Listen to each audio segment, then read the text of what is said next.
ang totoo nitong nakaraang mga araw, bago pa itong mga balibalita na kudeta sa Kamara, marami ng pangyayari na nai-involve si Gloria. Kung maaalala natin, si Llamas, political analyst itong si Llamas. Alam naman natin na nitong nakaraang mga araw, mainit yung issue ng mga ex-marines na yan. Yung mga ex-marines, yung present ni Attorney Baligod at saka ni Mike Defensor. Tapos nag-press con pa, sumipot si Defenso, si Esperon. Ngayon, nang lumabas yung mga ex-marines na yan, nagsalita na si Ronald Llamas. Anong sabi ni Ronald Llamas? Parang nakikita ko yung kamay ni GMA. Dahil puro mga tao niya yung nakikita ko roon eh. Si Mike Defensor, si Esperon. So, mga GMA people yon.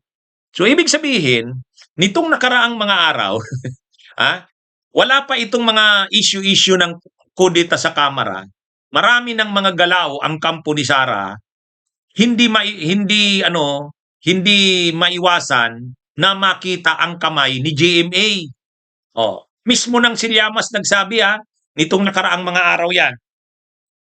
Ano ang sabi ni Ronald Llamas? Ang mga gumagalaw diyan sa ex-marines na 'yan na masyadong pinapalaki ang issue ay mga tao ni Gloria. Si Mike Defensor, si retired General Esperon. Kaya sabi nga ni Llamas, hindi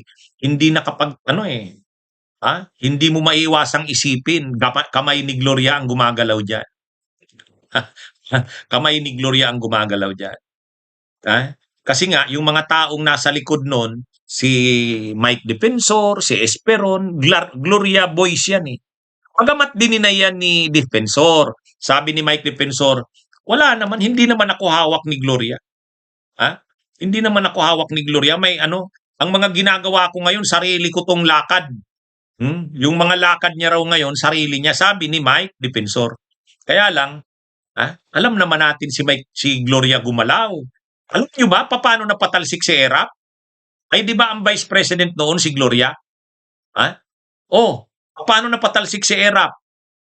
Magaling yung galaw nila Gloria noon, pati yung kanyang asawang si Mike Arroyo. Habang umiinit ang issue kay Erap noon, yung mga kontrobersya sa wedding, whistleblower si Chavit Singson, gumagalaw si Gloria at saka yung kanyang asawang si Mike Arroyo. Kinakausap yung mga kongresista, mga senador, mga gobernador, politiko, pati mga nasa AFP. Ngayon, ito namang si Erap, wala. Akala ni Erap hindi siya mapapatalsik kasi Erap para sa mahirap. Ang masa sa kanya daw eh. Ay wala eh. Ang mga politiko nakausap na ni Gloria. Nakausap na si Villar. Ang bilis-bilis nun. Impeachment na ni Erap. Yung mga tao ni Gloria gumalaw. Kaya anong nangyari kay Erap? Napatalsik. Kaya si Gloria, kilala na yan na gumagalaw yan ng pasikreto. Yung Hello Garci. Di ba? Imaginein mo, tinawagan niya si Garci, si Garciliano. Hello Garci? Lalamang ba ako ng 1 million? Di ba? Dininay niya ba yon? Hindi. Inamin niya yon. Sabi niya, I am sorry. Di ba? Di ba? Ibig sabihin, totoo yun na tinawagan niya si Garci. Kaya lang, hindi kasi magamit yung ebidensya na yon kasi produkto ng wiretapping. Wiretap, yung pagtawag ni Gloria kay Garciliano, wiretap ng ISAP. Di ba? Hello, Garci. Yung laban nila noong 2004 elections nila tawag diyan, Fernando Po Jr. Kaya nga stress na stress si Fernando Po eh. Hindi siya makapaniwalang talo siya ni Gloria eh. Magaling si Gloria magmaniobra eh. Hello, Garci. Ikaw ba naman, COMELEC commissioner, tawagan niya. Ang tanong niya kay Garci, Garci, mananalo ba ako ng 1 million? Opo, madam, sigurado po. Kasi sabi ni Gloria, kasi may tunog ako diyan sa Mindanao, nababawasan ang boto ko. Sabi ni Garci, hindi po, madam. Hindi po. Di ba? Huwag niyong sabihing intriga itong sinasabi ko. Huwag niyong sabihing intriga itong sinasabi ko. Ah, panahon ng pagpapatalsik kay ERAP, sinong nagmaniobra? Sila Gloria. Nung tumakbo siyang presidente kalaban si FPJ 2004, talo sana siya ni FPJ. Kaya lang magaling yung mga ano ni Gloria, pati Comelec ginapang eh. Hello, Garci? Lalamang ba ako ng 1 million? Sabi niya, opo madam, sigurado po.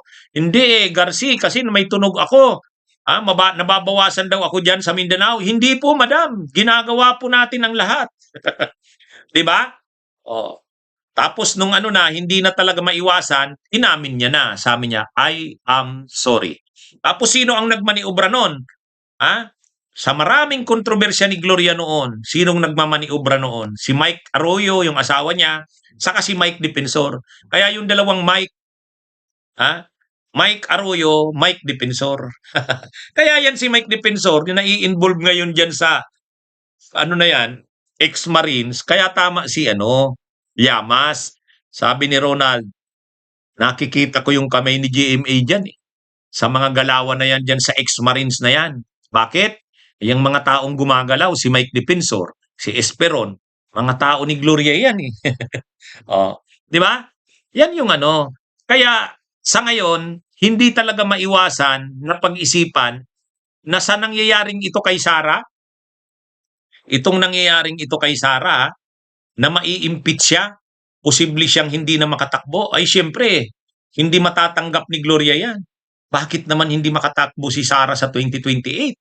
Pag-asa natin yan. Kumbaga, malaki ang taya ni Gloria dyan kay Sara sa 28, tapos hindi makakatakbo. Kaya, hindi talaga maiwasan na pag-isipan na hindi umubra yung TRO, posibleng si Gloria may galaw ngayon na ginagawa. Posible yan. Kasi nga, kahit dito sa mga galaw dito sa ex-Marines, sabi ni Llamas, nakikita ko dyan, kamay ni Gloria yan. At hindi naman yan malayong pag-isipan kasi ang record ni Gloria, ganun talaga. Ganun talaga ang record ni Gloria. Kumbaga, at ang mga gumagalaw ngayon para kay Sara, mga tao ni Gloria. Dati, bagamat sinasabi ni Mike Defensor, hindi ako hawak ni Gloria.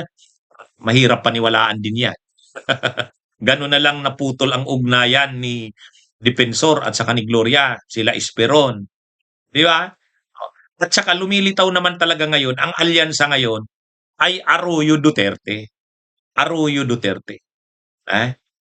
Kaya, sa tanong natin, papaniwala kaya na yung sinabi ni Gloria na wala naman siyang hindi totoo na may kudeta siyang pinaplano para paritan si Speaker Bujidi?